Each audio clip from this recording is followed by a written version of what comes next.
Assalamualaikum warahmatullahi wabarakatuh.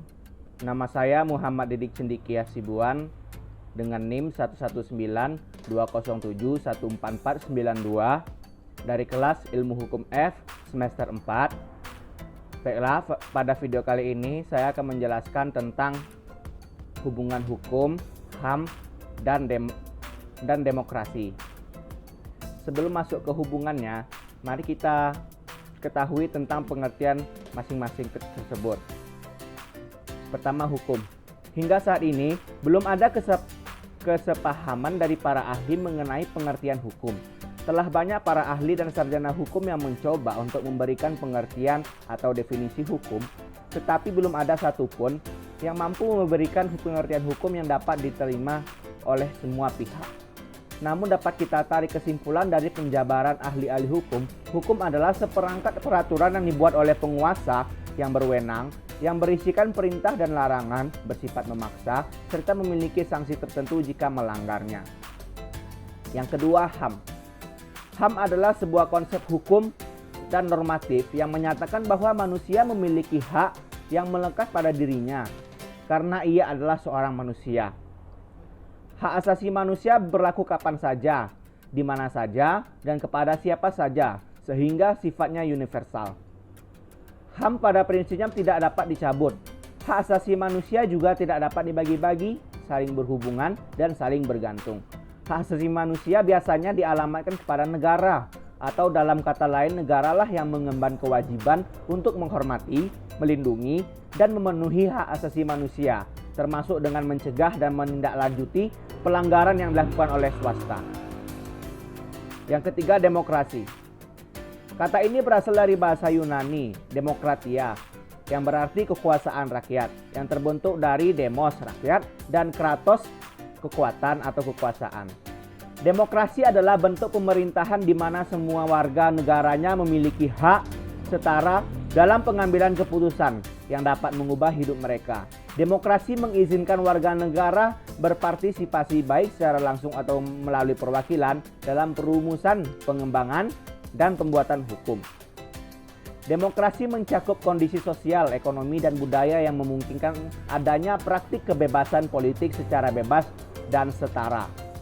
Demokrasi juga merupakan seperangkat gagasan dan prinsip tentang kebebasan beserta praktik dan prosedurnya. Demokrasi mengandung makna penghargaan terhadap harkat dan martabat manusia. Kita lanjut poin sesuai dengan judul kita pada hari ini. Pada video ini, hubungan hukum, HAM, dan demokrasi. Hukum memiliki supremasi kedudukan tertinggi untuk dipatuhi. Hal ini dengan tegas telah diungkap oleh pemikir-pemikir hukum dan negara. Teorinya dikenal dengan res sovereignty atau teori kedaulatan hukum. Bahwa hukumlah yang memiliki kedaulatan tertinggi dalam suatu negara. Negara harus tunduk pada hukum atau konstitusi, Grundrecht, dan pemerintah harus dijalankan berdasarkan hukum, asas legalitas. Kedudukan hukum yang demikian telah memposisikan sebagai alat sarana untuk menciptakan ide, cita, dan harapan,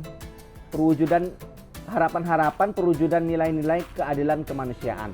Keadilan kemanusiaan hanya akan ada bila HAM dihormati. Disinilah ditemukan titik taut, titik singgung, dan keterpautan, kohesi, dan korelasi antara hukum dan HAM. Antara hak asasi manusia dan demokrasi memiliki hubungan yang sangat erat. HAM tidak mungkin eksis di suatu negara yang bersifat totaliter atau tidak demokratis. Namun sebaliknya, negara yang demokratis pastilah menjamin eksistensi HAM. Suatu negara dapat dikatakan demokratis apabila menghormati dan melindungi HAM. Kondisi yang dibutuhkan untuk merealisasikan tegaknya HAM adalah adanya nilai demokratis di dalam kerangka negara hukum atau rule of law state. Konsep negara hukum dapat dianggap mewakili model negara demokrasi. Dikutip dari jurnal Rosana Elia 2016, Negara Demokrasi dan Hak Asasi Manusia, dalam sebuah negara hukum, sesungguhnya pemerintah adalah hukum, bukan manusia. Hukum dimaknai sebagai kesatuan hierarki tatanan norma hukum yang berpuncak pada konstitusi.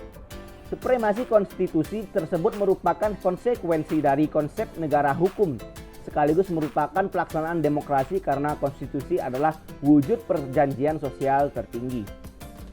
Negara dalam merealisasikan hak asas warga negaranya sebagaimana yang diatur dalam peraturan perundang-undangan, karena jika negara ataupun masyarakat ada yang melanggar hak asasi, maka ada sesuatu kekuatan yang nantinya dapat digunakan sebagai alat untuk menuntut terhadap pelanggaran hak asasi tersebut, yaitu sanksi yang tegas yang ada dalam peraturan perundang-undangan yang telah disepakati bersama.